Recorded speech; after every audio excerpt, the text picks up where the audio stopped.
अहमद बिन humble रहमतुल्लाह अलैह बहुत बड़े मुहद्दिस थे।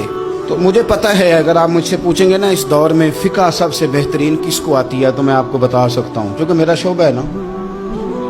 आप पूछेंगे सरफ नाव का उस्ताद कौन अच्छा है, तो मैं बता दूंगा कि कहाँ पे है, कौन है, मेरा शोबा है। इसी तरह से मेडिकल के शोबे से वाबस्ता लोगों से आप पूछेंगे कि हार्ट का डॉक्टर कौन सा अच्छा है, तो बता देंगे। पूछेंगे भाई मैंने एक नाक कान गले के डॉक्टर के पास जाना है, तो जिसका जो शोबा है उसे पता होता है। मदरसे के बच्चों को भी पता होता है कि कौन सा आदमी कहाँ बेहतरीन पढ़ाने वाला है। एक बुजुर्ग थे शाह बकीउद्दीन इब्न मखलद, वो कहते हैं मुझे पता चला कि इस दौर में नबी करीम अलैहिस्सलाम की हदीस जो सबसे बेहतरीन पढ़ाते हैं वो इमाम अहमद बिन हंबल हैं। उनको हुजूर की हदीस से जो खास शगफ है वो किसी और को नहीं। कहते हैं मेरे दिल में लौ लग गई, हालांकि मैं अमीर घराने से था। मैं कश्ती में बैठा इमाम अहमद बिन हंबल के पास आने के लिए, रास्ते में तूफान आ गया, कश्ती हिचकोले खाने लगी। किसी तरीके से एक जजीरे के साथ जाके कश्ती लगी, टूट गई, बिखर गई। मैं जजीरे पे उतर गया, और भी कई लोग थे। एक महीना वहां रहना पड़ा। बारिशें खत्म हुई, मौसम ठीक हुआ, एक कश्ती दिखाई दी आती हुई। फरमाते हैं कि वो उस कश्ती में मैं बैठा, दोबारा बगदाद गया। मुझे सफर तय करते 2.5 महीने गुजर गए। वो जजीरे पे महीना पत्ते खा के भी गुजारा करना पड़ा। निकला था इल्म हासिल करने। जब बगदाद शरीफ पहुंचा, लोगों से पूछा इमाम अहमद बिन हंबल का मदरसा कहाँ है? उन्होंने कहा वो मदरसा तो बंद हो गया है, वक्त का बादशाह मुखालिफ हो गया, मस्जिद मदरसा सील कर दिया। इमाम साहब कहाँ हैं? कहा घर के अंदर कैद हैं। उनके घर को सब जेल बना दिया, चारों जानिब पुलिस खड़ी है, और वैसे भी बगदाद में कर्फ्यू है, हर चौक चौराहे में पुलिस वाले खड़े।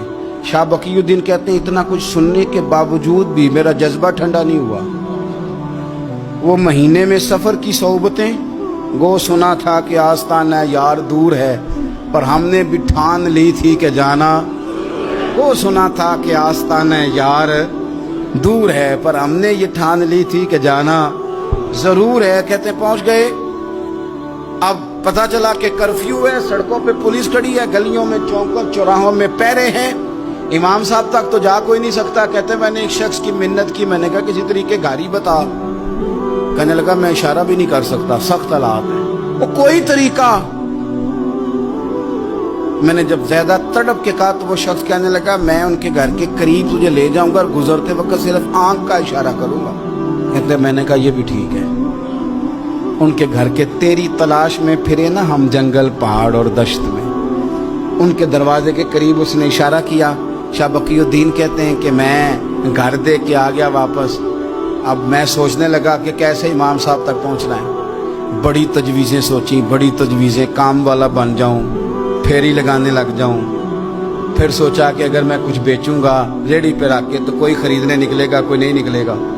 किस तरह करूं, क्या करूं, बड़ी सोचें। बिल आखिर मैंने तय किया, अल्लाह अकबर। मैंने ना कपड़े फाड़ लिए, इमामा उतार दिया। फरमाते हैं कि एक प्याला मिट्टी का खरीद के गले में रस्सी से बांध लिया, और इमाम अहमद बिन हंबल की 3 गलियों पीछे मैंने दरवाजा दरवाजा सदा लगानी शुरू की, फकीर हूं, अल्लाह के नाम पे लेने आया हूं। कहते एक एक दिनार मांगते मांगते मांगते मांगते आजम यार मनौन दिखाता रसा की पेश बटाए। कहते हैं मांगते मांगते ना मैं इमाम अहमद बिन हंबल के दरवाजे तक आया। अमीर घर का बच्चा था, बड़े पैसे जेब में होते थे। इमाम के दरवाजे पे सदा लगाई, कोई है अल्लाह के नाम पे देने वाला? कहते वो नूर भरा दरवाजा खुला। एक गोरे मुखड़े वाला, सफेद दाढ़ी वाला, सोने इमामे वाला, चमकदार आंखें, नूरानी शबाहत।